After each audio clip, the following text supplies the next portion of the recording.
Hello mga ka-FB friends. Mayroon tayong unwrapping. So ito binili natin sa TikTok. Kailangan ko po ito sa ating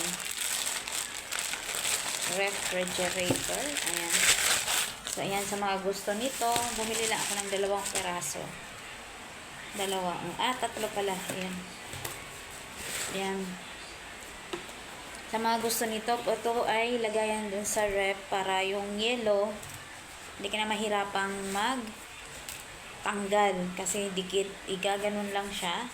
So itatry ko natin sa sunod na araw. Sa mga gusto nito, yan lang po sa Yellow Basket or sa baba sa comment section yung link. Ayan, mura lang to mga kasari.